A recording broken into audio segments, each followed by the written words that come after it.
기본 사람들이라는 제목으로 같이 말씀을 나누겠습니다. 자, 우리나라가 얼마 전까지만 해도 잘 살아보세가 구호였지요. 그때는 우리 배만 좀 부르면 살 것 같다. 그런 세월을 오랫동안 살았습니다. 그런데 지금 대한민국은 배가 부른데도 살기가 힘들어요. 자살률도 상당히 높고 많은 사람들이 마음에 고통을 당하고 있습니다. 그러면 배가 부른데 왜 그러느냐? 마음과 생각 때문이에요. 마음과 생각이 우리를 힘들게 한다는 것을 돌아볼 수 있습니다. 여러분, 만약에 내가 결혼을 했는데 내 아내가 옆집 남자하고 바람이 났는데 나는 배가 불러요. 행복하겠습니까? 배는 부른데 내 마음과 생각을 아프게 하는 것은 배고픔보다 더 크다고 우리가 돌아볼 수가 있는 것이죠. 그래서 오늘날 우리가 다양한 이유로 여러 가지 것들로 수많은 생각들이 있고 주장이 있고 사람들 속에서 그것들이 만들어지고 있다는 사실을 돌아봐야 됩니다. 그런데 나는 소풍을 가는데 나는 산을 좋아해요, 나는 바다를 좋아해요 하면 그건 서로 합의를 하면 됩니다. 그런데 물과 기름이 섞일 수 없듯이 합의가 안 되는 것들도 많아요.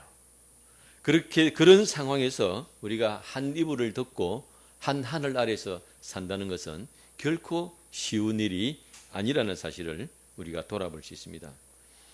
그래서 오늘 우리 성도들은 여러 가지 주장과 생각과 많은 것들이 있지만 우리는 그 가운데서 무엇으로 통일을 해야 되느냐? 바로 하나님의 말씀으로 통일을 해야 된다는 사실. 그런데 성경에는 그런 기록이 상당히 많습니다. 디모데후서 4장 3절에서 4절. 때가 이르니 사람이 바른 교훈을 받지 아니하며 기가 가려워서 자기의 사욕을 따를 서성을 많이 두고 또 그 귀를 진리에서 돌이켜 허탄한 이야기를 따르리라. 좋은 이야기는 멀리하고 아주 사실은 자기를 망하게 하는 소리인데 거기는 또 귀가 얇아가지고 따라간다는 거예요. 에베소서 4장 14절. 이는 우리가 이제부터 어린아이가 되지 아니하여 사람의 속임수와 간사한 유혹에 빠져 온갖 교훈의 풍조에 밀려 요동하지 않게 하렵니다. 사람의 속임수와 간사한 유혹이다 그랬어요. 간사한 유혹이란 것이 뭡니까? 지금 당장은 나에게 좋은 것 같고 마치 꼭 나를 위해 주는 것 같아. 꼭 나를 위해 주는 것 같고 내가 그 말을 들으면 내가 뭐 사람 대접을 받는 것 같고 그렇게 우선은 그렇게 보이는데 시간이 지나고 넓게 보면 다 망하게 하는 것들. 그걸 우리는 뭐라고 하냐면 미끼라 그래. 미끼. 어떤 짐승을 잡으려면 미끼를 던져서 마치 그 미끼가 나에게 덕이 되는 것처럼 우선 먹기에 좋은 것처럼 그렇게 탁 던져놓고 그 미끼를 물면 잡아버리는 거예요.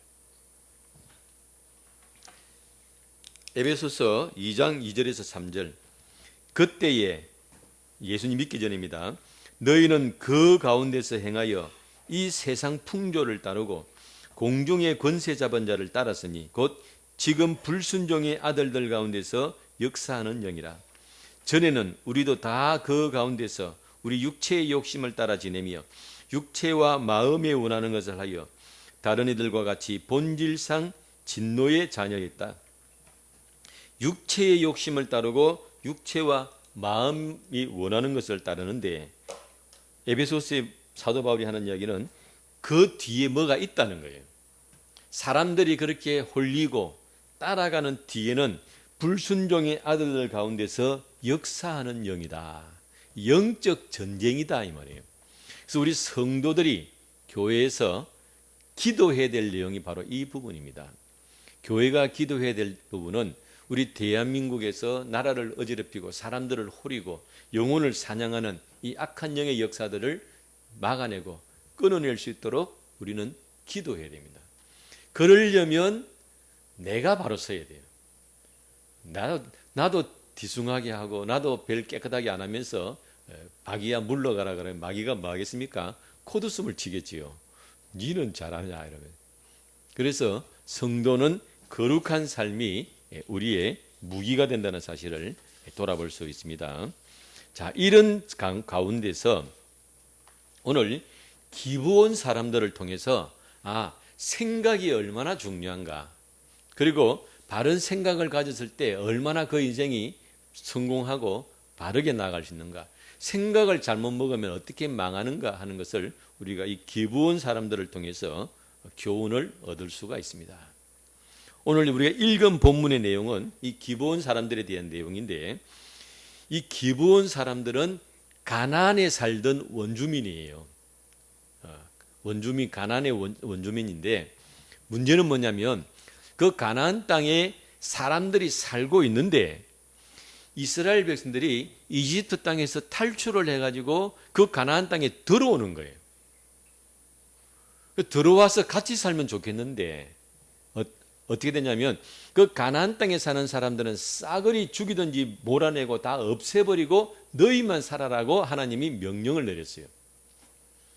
그러면은 세상적으로 보면 그 침략처럼 보이죠. 침략. 그런데 하나님께서 그렇게 하는 이유를 말씀하셨습니다.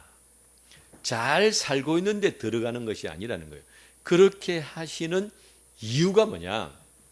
그 살고 있는 사람들이 우상을 숭배하고 음란하고 도둑질하고 죽이고 해서 피를 흘리고 그 땅을 더럽혔기 때문에 그 사람들은 그 살 자격이 없다 이 말이에요.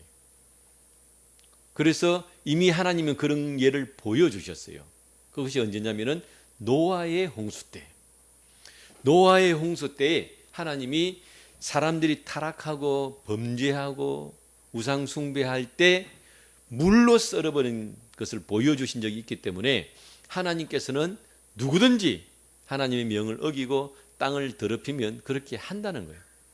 그런데 왜 가나안 땅이냐? 그 땅은 하나님 땅이라고 정해놓은 땅이에요. 그런데 거기에 살고 있는 그 사람들이 그 땅을 더럽히고 있기 때문에 하나님의 거룩한 백성들이 그 땅에 들어가서 거기를 정복하고 살아라 하고 명령을 내리신 겁니다. 자, 그런데 이스라엘 백성들이 가나안 땅에 들어오기 전부터 이미 그 소문은 가나안 땅에 퍼졌어요. 왜냐하면 대상이라고 해가지고 장사하는 사람들은 늘 이동을 합니다. 저 바벨론 지역, 메소포타미아 지역에서 가나안 땅을 거쳐서 이집트 땅까지 왔다 갔다 하는 낙타를 몰고 다니는 그 장사꾼들이 있기 때문에 그 사람들이 오매가며 이스라엘 사람들을 만나요. 그러면 스토리를 듣는단 말이에요. 이 사람들이 어디서 왔으면 이 많은 사람들이 뭐 먹고 살고 어떻게 왔는지를 다 알아요. 그런데 그 이야기가 소문이 흘러 가지고 어디까지 가느냐? 그 가나안 땅에 살고 있는 사람들에게까지 들어갔어요. 난리가 났겠지요. 이야, 하나님이 여호와 하나님이라는 신이 이 땅을 저 사람들에게 줬단다. 자, 그러니까 사람들이 여러 가지 반응이 나타났어요. 여러 가지 반응이 나타났는데 그 중에 하나님께서 하나님이 뭐냐? 우리는 싸우겠다. 잘났냐? 우리는 이 땅을 지키겠다. 그런 사람들이 태반이고, 그 중에는 하나님이 정했다는데 우리가 이길 수 있냐? 이집트에서도 그 이집트 왕을 무찌르고 누르고 나온 하나님인데 우리가 어떻게 이기겠느냐 하고 그 하나님의 명령을 받아들이고 거기에 따르는 사람들이 나왔어요. 그 중에 대표적인 사람이 기생 라합입니다. 라합도 많은 사람들이 오고 가니까 그 소문을 들었는데 그 내용을 자세히 들어보니 이건 우리가 싸울 문제가 아니다. 싸워서 되지 않는다. 이건 하나님께 굴복해야 되고 하나님 앞에 무릎 꿇어야 되는 내용이구나. 살려주세요 라고 해야 되는 내용이구나. 그걸 사람들은 자존심을 내세우고 우리가 잘났다 이렇게 하고 대항을 하는데 그럴 내용이 아니다는 거예요. 자존심을 세워야 될 때는 안 세우고 안 세워야 될 때는 자존심을 세우는 경우가 우리가 얼마나 많은지 모릅니다. 하나님 앞에는 자존심을 세우는 것이 아니고 무릎을 꿇어야 돼요. 그래서 이 기생 라합은 야, 우리가 하나님 이길 수 있냐 하고 하나님 앞에 무릎을 꿇고 이스라엘을 도와주는 편에 서게 됐다는 거예요. 자, 그리고 많은 가나안의 7 족속들이 다 외면하고 전쟁하고 싸우고 뭐 버티보자 이렇게 살고 있는 가운데 기브온 사람들, 그러니까 7 족속 중에 가나안의 7 부족이 살고 있단 말이에요. 7 혈통이 서로 다른 7 민족이 살고 있는데 그 중에 히위 족속에 속하는 이 기브온 무리들이, 그러니까 기브온 족속 그 땅에 사는 사람들이 언언을 했어요. 모여가지고 야, 우리 어떻게 할 거냐? 여호와 하나님이 이 땅을 주셨단다. 다 우리 썰어버리고 이스라엘 백성들이 들어온단다. 어떻게 할 거냐? 하고 하니까 우리 항복하자. 근데 항복하면 살려줄 것 같으냐? 그러니까 위장 전술을 써가지고 화친을 맺어 언약을 해버리면 하나님은 약속을 지키는 하나님이니까 못할 거 우리 꼼짝 못한다. 그래가지고 위장 화친을 맺기 위해서 계략을 짰어요. 뭐라고 계략을 짰냐면 가나안 땅에 살고 있으면 화친이 안 되니까 당신들 소문이 저 멀리까지 나가가지고 우리가 멀리서 당신들에게 화친나러 왔으니 하나님이 요 가나안 땅만 줬는데 혹시 당신들 힘이 세가지고 우리까지 쳐들어오면 안 되니까 우리가 화친하러 왔습니다 하고 증거를 보여줬어요. 보세요, 우리가 출발할 때 새 떡을 가지고 신발을 새 신을 신고 왔는데 너무 멀어가지고 지금 곰팡이가 안 하고 신발이 다 헤어졌습니다 하니까 그때 이제 여호수아가 이끌고 있었는데 여호수아가 입이 이만큼 찢어졌어요. 왜냐면 기분이 좋잖아요. 야, 우리가 이렇게 유명하나? 오, 멀리서도 우리를 보고 이 항복하러 오네.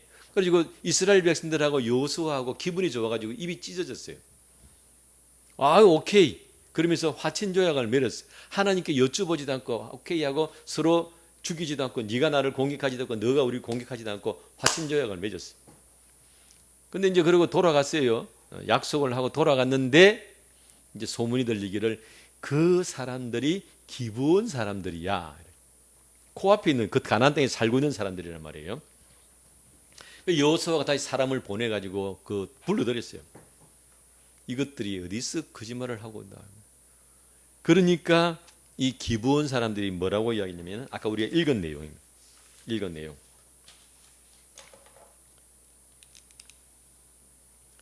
24절 그들이 여호수아에게 대답하여 이르되 당신의 하나님 여호와께서 그의 종 모세에게 명령하사 이 땅을 다 당신들에게 주고 이 땅의 모든 주민을 당신들 앞에서 멸하라 하신 것이 당신들의 종에게 분명히 들렸으므로 당신들로 말미암아 우리가 목숨을 잃을까 심히 두려워하여 이같이 하였나이다. 우리 살라고 그랬습니다.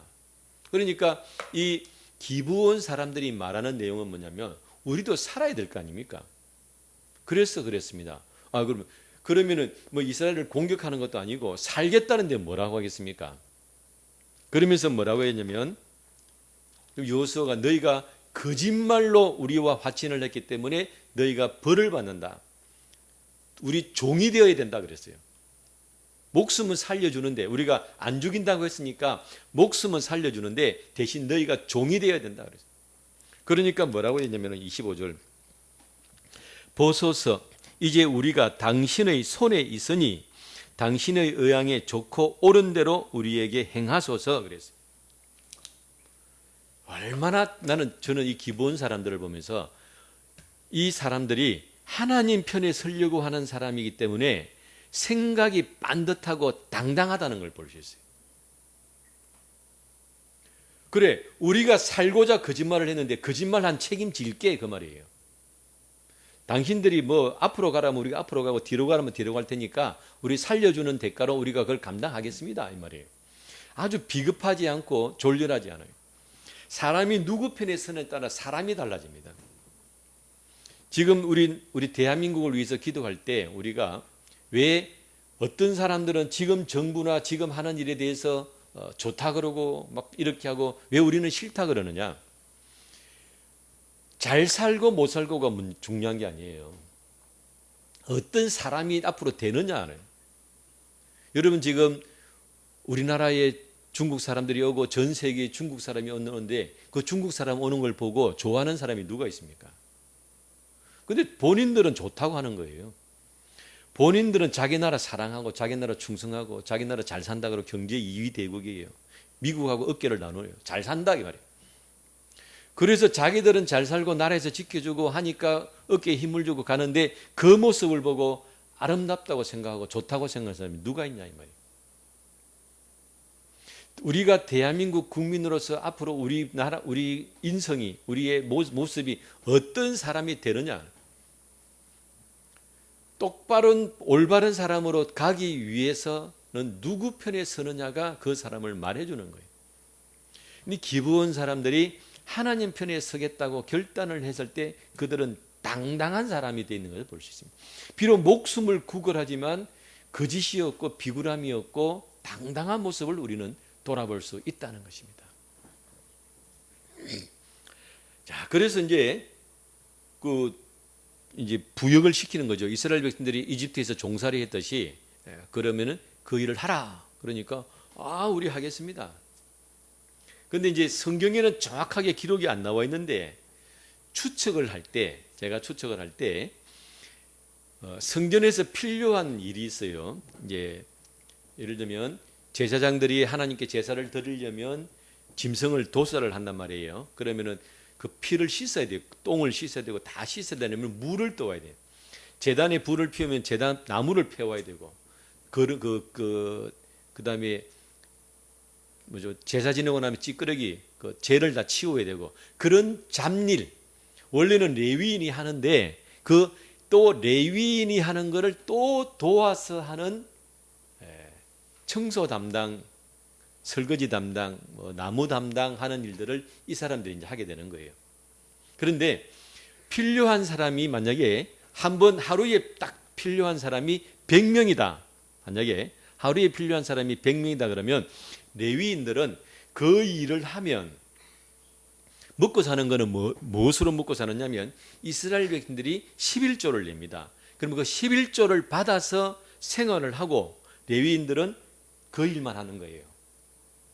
근데 이제 이 기본 사람들은 종이 됐다 그랬잖아요. 그러니까 청소하고 빨래하고 물 떠오고 나무 패는 거는 임금이 없어. 임금이 없고 그러면 어떻게 하느냐?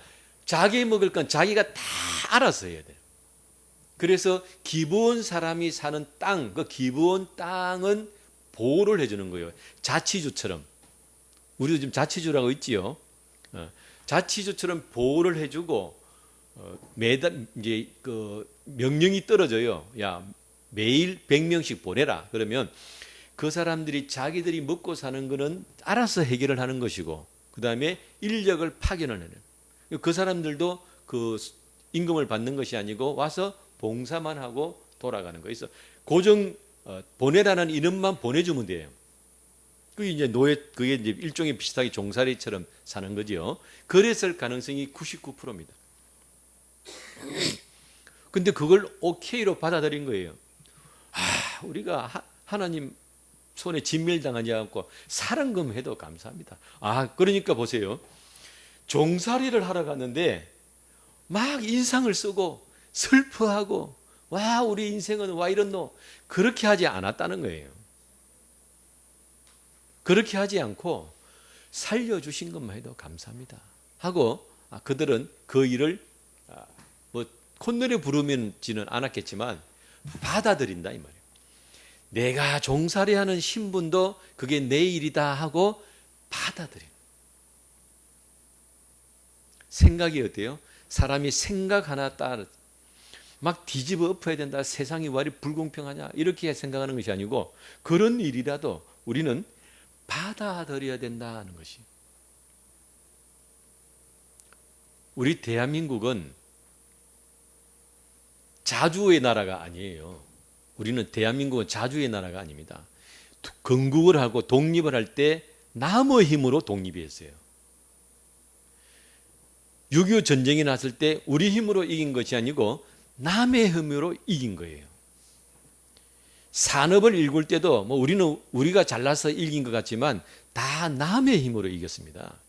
일본이 기술을 우리에게 주었고요. 돈을 주었고 외자 유치를 해가지고 돈을 빌리고 미국이 상당히 많은 원조를 해줬고 굉장히 많은 것들을 우리에게 도와줬기 때문에 산업이 일어났어요.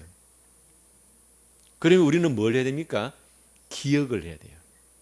우리를 도와준 사람, 우리가 이렇게 누구의 도움을 받아서 일어났다는 것을 기억을 해야 되는데, 그리고 그 정체성을 그게 우리 정체성이단 말이에요. 그걸 기억하고 가야 되는데 이게 우리 정체성인데 자꾸 마치 우리는 뭐 대단한 민족인 것처럼 우리가 원래 뭐 대단한 사람인 것처럼 그 국뽕이라 그래요. 그리고는 우리를 도와준 사람을 멀리하고 우리를 공격했던 적들한테로 지금 사상이 물러가고 있는. 그래서 이 기브온 사람들은 자기들이 어떤 상황에서 이렇게 되었고 우리가 지금 비록 지금 종살이를 하고 있고 노역을 우리가 하고 있지만 우리는 이런 상황에서 이렇게 되었기 때문에 이것이 우리의 정체성이야, 우리의 감사하는 일이야를 기억을 하고 있습니다. 그걸 다 기억하고 있어요. 그래서 이것은 굉장히 오늘 우리 대한민국에 필요한 부분이에요. 전부 우리는 잘 살아야 된다, 누가 더 잘 사냐, 뭐 아파트 몇 평이냐, 뭐 연봉이 얼마냐, 그거 갖고 행복하다 그랬습니까? 그것 갖고 행복해진 게 아니에요. 우리가 지금 뭐 이렇게 돈이 많아도 불행한 이유는 뭐예요? 생각을 잘못하고 있대요. 자, 그래서 이제 이 기브온 사람들이 그렇게 해서 이스라엘 민족들 속에 한 지역을 할당받아서 자기들이 살던 지역을 보장을 받고 노동력을 제공하면서 이제 살아가고 있는 거예요. 자, 그런데 이 기브온 사람들은 성경에서 그렇게 하고 사라지는 것이 아니고 성경 기록에 계속 나타납니다. 계속 나타나요. 그 중에 이제 첫 번째 나타나는 것이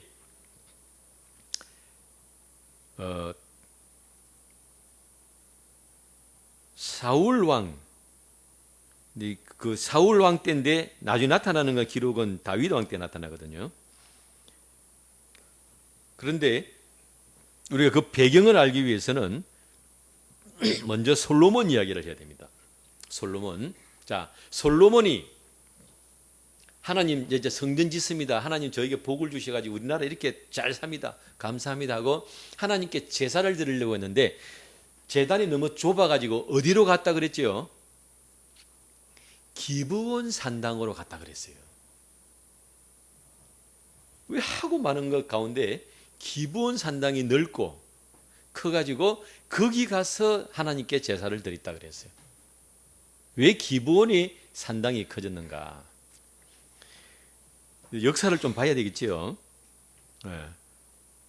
우리도 우리 뭐 어릴 때는 우리 부모가 어떻게 살았나 철이 없으니까 별 관심이 없다가 나이가 들면 야, 우리 부모님이 요렇게 살아왔구나 관심 갖잖아요.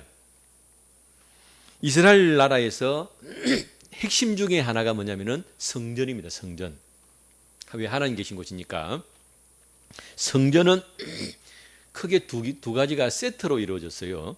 하나는 법궤, 하나님이 거기 임하시는 의자 겸 우리의 죄를 속하는 속죄소 겸 하나님의 약속이 머무는 십계명이 있는 그 돌판이 있는 그 상자 겸 해가지고 거기가 법궤예요. 핵심이다 이 말이죠. 근데 그것만 있는 것이 아니고 번제단이 있습니다. 우리의 죄를 사하고 하나님께 제사 드리는 번제단. 그래서 이 두 가지가 같이 세트로 되어 있어요. 그리고 성막에서 지성소는 1년에 한 번 들어가지만 매일 떡을 올리고 향을 피우고 또 그렇게 하는 그 성막하고 이렇게 세트로 두 개가 되어 있다 이 말이에요. 그 성막은 언제 만들어졌느냐? 이스라엘 백성이 이집트에서 나와가지고 시내산 앞에 하나님 앞에 갔을 때 하나님께서 이제는 너가 좀 철이 들은 것 같으니까 만들어라 해가지고 성막을 만들었어요. 그때 성막, 번제단, 그 다음에 법궤 싹 다 만들었습니다. 하나님 이스라엘 백성들이 억지로 만든 것이 아니고요. 너무 기뻐가지고 감사함으로 즐겁게 만들었어요. 그리고 만들고 나니까 그곳에 하나님이 임재하셔가지고 이제 같이 가는 거예요. 그렇게 성막과 법궤가 세트로 어디까지 왔냐면은 이스라엘 백성들이 요단강을 건너서 여호수아의 인도함을 받아서 요단강을 건너서 길갈이라는 곳에 처음 딱 그게 만들었어요. 그게 이동식이니까 딱 정착하면은 성막을 세우고 안에 법궤를 모시고 하나님께 예배드리고 했단 말이에요. 처음에 길갈에 있다가 실로라는 곳으로 옮겼어요. 왜냐하면 그 실로라는 지역이 이스라엘 땅의 중심지에 속합니다. 그러니까 북쪽에서도 오기 좋고 남쪽에서도 오기 좋은 중심지인 실로에다가 이제 다 법궤하고 성막을 만들어서 그곳에 이스라엘 백성들이 예배드리러 오는 거예요.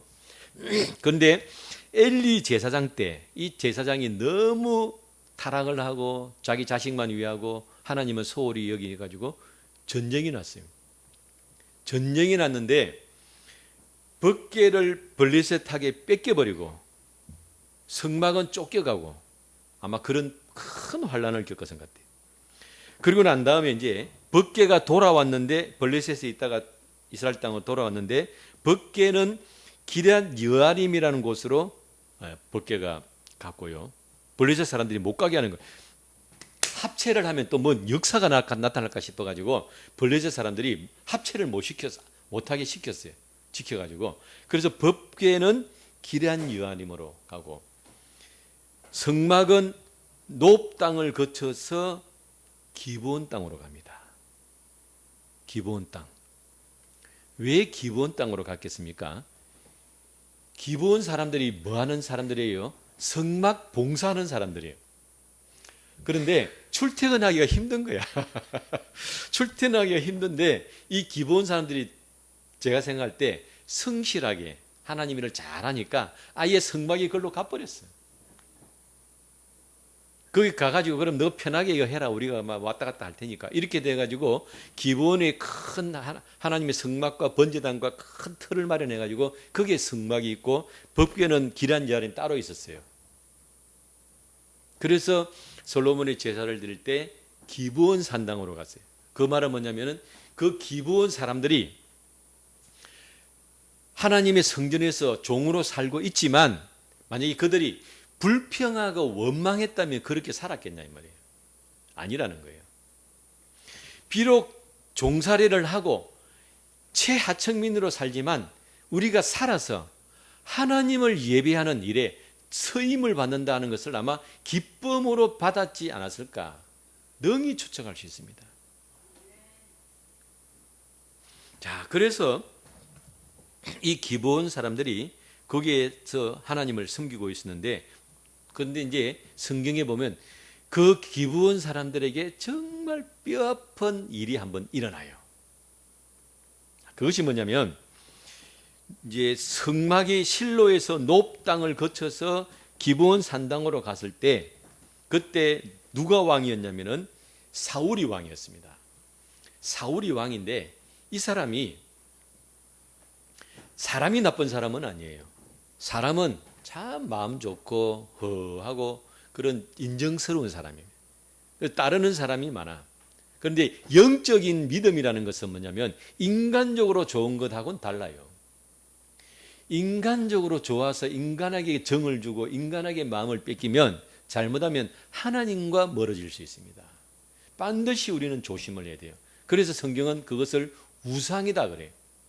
하나님 외에 하나님보다 더 사랑하는 것은 우상이다 그래요. 그래서 어떤 사람은 돈이 우상이 될 수 있고 어떤 사람은 자식이 우상이 될 수 있고 어떤 사람은 집이 우상이 될 수 있어요. 아니 부모가 자식 사랑하는데 세상에 누가 손가락질하겠습니까? 내 집 내가 가꾸는데 누가 손가락질하겠냐면 세상에서는 아무도 뭐라 할 사람이 없어요. 그런데 하나님이 보실 때는 네가 하나님을 섬기고 교회를 섬기고 하나님 말씀을 따르는 것보다 자식을 더 섬기고 따르면 그거 우상이다 그래요.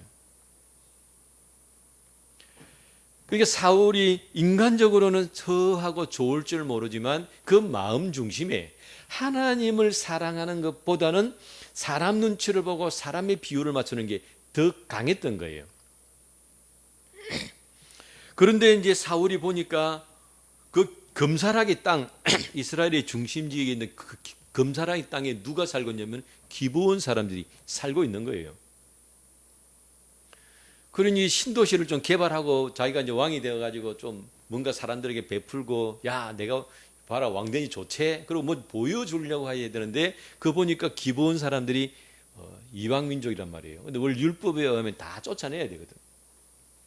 그 사울이 처음에 왕 열심히 있을 때 그 땅에서 남색하는 자들 막 쫓아내고, 우상숭배는 무당, 굿하는 사람, 점쟁이들 다 쫓아냈어요. 아마 그때 이 기브온 사람들도 이것들이 쓸데없이 금사라기 땅 차지하고 있네, 그러면서 아마 핍박을 가해가지고 상당히 진멸하려고 했다는 정도로 어려움을 겪었어요. 억울하게 많이 죽은 거예요. 원래 여수하고 약속을 하고 하나님의 이름으로 맹세할 때, 우리는 너가 안 건드리고 너거는 우리 안 건드리고 우리가 너가 지켜줄게, 이게 약속이단 말이에요. 대신 너거는 거짓말을 했으니까 종을 살아라, 이게 서로 약속이 된 거예요. 그래서 이스라엘 백성들 아무도 기브온 사람들에 대해서는 해꾸지를 안 했다 이 말이에요. 이방민족이라도. 그런데 사울이 그 기브온 사람들을 해꾸지를 하고 심지어는 죽여서, 그 아마 이건 성경에는 안 나와 있지만 여러 가지 정황으로 볼 때 그 땅을 뺏으려고 하지 않았을까라고 우리가 생각할 수 있습니다. 그 억울하게 기브온 사람들이 죽었어요. 자, 그러면 보통 사령관들 같으면 어떻게 하겠습니까? 막 데모를 하든지 반역을 하든지, 우리가 말이야 이렇게 약속을 지키며 살려고 하는데 우리를 이렇게 아프게 하냐고, 그러면서 오만 불평 불만과 원한을 다 쏟아붓지 않겠습니까? 그래서 성경에 보면 이 기브온 사람들이 아무 말을 안 해요. 억울하게 죽었어. 그 지금 우리나라는 참 안타까운 게 뭐냐면, 무슨 옛날 그 공산당하고 섞여가지고 이게 도대체 이 사람이 공산당인지 우리나라 사람인지 구분이 안 가게 섞여 있었단 말이에요, 옛날에는. 그래가지고 죽는 사람도 있고 뭐 억울한 사람도 있고 이래 있겠지요. 근데 이제 나중에 다시 뭐 억울한 사람 풀어준다 그러니까, 실제로는 공산당이 빨갱이가 자기를 쏴가지고 팔이 뭐 아픈데 그 조사하러 간 사람이, 야, 국군이 했다 그래라, 그럼 이 벌 상금 더 많이 받는다, 그런 식으로 하는 거예요. 내가 뭐 좀 억울한 거 있으면 그거 어떻게든 터집을 잡아가지고 한 푼이라도 더 벌어내려고, 한 푼이라도 더 받으려고 그러고. 그러니까 얼마나 우리가 참, 내가 누구 편에 서느냐에 따라 사람이 그렇게 비굴해지는 거예요. 그런데 기본 사람들은 그런 게 없어요. 그냥 그 억울한 일을 당하고 아픔을 겪고 그대로 있는 겁니다. 누가 보다가 하나님께서 보시는 거예요. 저 사람들은 말도 할 수 없고 입도 못 내고 외지에 섞여 살고 눈물로 세월을 보내고 있으니까 하나님께서 그 사람들을 보시고 결국은 3년 가뭄을 내렸어요. 다윗이, 하나님 도대체 이게 무슨 일입니까? 그때 다윗이 왕이, 다윗이 하나님께 가가지고 여쭈어봤어요.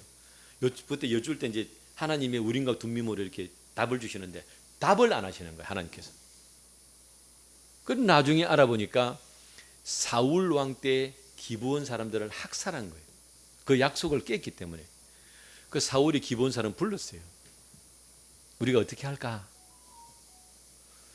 어떻게 할까 하니까 기브온 사람들이 뭐라고 이야기하냐면, 사무엘사 21장 4절, 기브온 사람이 그에게 대답하되 사울과 그의 집과 우리 사이의 문제는 은금에 있지 아니하며 이스라엘 가운데서 사람을 죽이는 문제도 우리에게 있지 아니하나이다. 저는 이 말을 보고요, 와, 말 잘한다. 말을 기가 막히게 잘하는 거예요. 그러니까 이분들이 성전 일을 하지만 허드렛 일을 하는 것 같지만 생각이 반듯한 거예요. 정리가 딱 돼 있고 딱딱 그 어떤 규칙이 있고, 어디까지가 우리가 할 일이고 어디까지 우리가 할 수 없는 일이고 정확하게 되는. 은금에 있지 않다는 것은 뭐냐면 이건 이미 상처가 너무 깊기 때문에 보상으로 되는 게 아니다는 거예요. 원수를 갚아야 되는 거지 보상으로 되는 게 아닙니다. 그만큼 뼈에 아프게 상하게 자기 가족이 죽고 학살당하고 이런 걸 갖고 있는 겁니다. 그래서 사울의 자식들 7을 내주세요. 그래. 그 원한을 풀어야 됩니다. 그렇게 해서 이제 그런 기록이 나옵니다. 그래서 우리는 그 과정 속에서 이 사람들이 이렇게 아픔을 겪고 어려움을 겪고 있으면서도 하나님을 섬기는 일에 계속해서 그들이 있었구나 하는 것을 우리가 돌아볼 수 있는 거예요. 그런데 성경에 또 나와요. 이 기브온 사람들이 어디에 나오냐면 느헤미야 7장 25절에 보면 기브온 사람이 95명이요 이렇게 돼 있어요.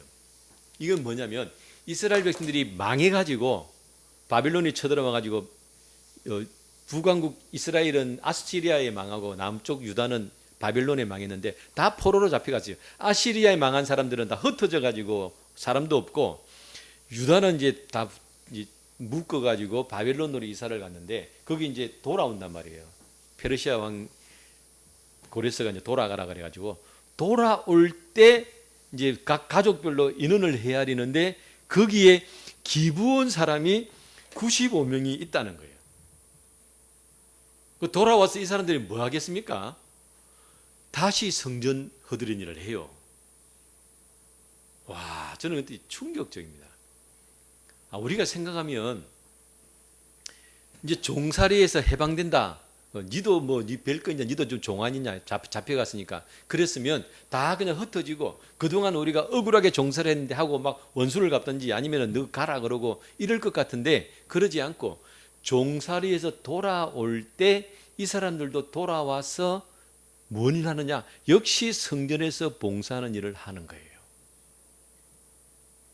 그러면 이분들은 비록 허드렛 일을 하지만 누가 시켜서 한 게 아니라는 거예요. 하나님의 일을 한다는 아마 그런 믿음의 자부심이 있지 않았을까. 제사장처럼 앞서고 레위인처럼 찬양을 드리고 누가 보기에 드러나고 이렇게 아름다운 모습을 보이지는 않고 늘 뭐 피 닦고 뭐 똥 닦고 뭐 청소하고 물 패고 이런 정말 이런 허드렛 일을 했지만 이것도 하나님이 내게 주신 거야. 우리 민족이 멸망하지 않고 나에게 주신 거야 하고 그걸 감사로 받지 않았다면 이런 일은 일어날 수가 없어요. 그 일을 받아들이면서 그 정체성을 유지했기 때문에 포로로 돌아와도 다시 종살이 할 것을 알지만 그 일을 기꺼이 돌아왔다는 것은 그 마음에 원망이 아니고 불평이 아니고 하나님이 일어난 그 믿음을 가지고 있었다는 것을 우리가 능히 짐작해 볼 수 있습니다. 그래서 이 기브온 사람들은 처음을 기억한 사람들이에요. 뭐예요? 처음을 기억하고 우리가 어떻게 해서 지금 이 일을 하는가를 반드시 기억을 하고 있는 사람들입니다. 그렇기 때문에 지금 우리가 이 일을 하는 것에 대해서 원망하지 않고 불평하지 않는 거예요. 그 다음에 예수님이 말씀하셨어요. 마가복음 9장 35절 예수께서 앉아서 12 제자를 불러 이르시되 누구든지 첫째가 되고자 하는 자는 뭇 사람의 끝이 되며 뭇 사람을 섬기는 자가 되어야 하리라. 첫째가 되려고 하면 섬기는 자리에 있어야 된다. 이 기브온 사람들은 섬기는 자세로 이 일을 감당했을 때 하나님 앞에서 결코 작은 사람들이 아니었음을 우리가 돌아볼 수 있습니다. 오늘 우리가 이 말씀을 돌아보면서 이 기브온 사람의 교훈을 우리도 잘 받아들여서 우리가 어떤 자리에 어떤 모습으로 서 있든지 우리는 하나님 편에 서 있으면 그것이 아름다운 것이고 처음을 기억하면 그것이 아름다운 것이고 하나님의 말씀을 따라 섬기는 자세를 가지면 그것이 귀한 것을 돌아봤어요. 변치 않는 믿음으로 주님 오신 그날까지 승리하시기를 예수님의 이름으로 축원합니다. 기도하겠습니다.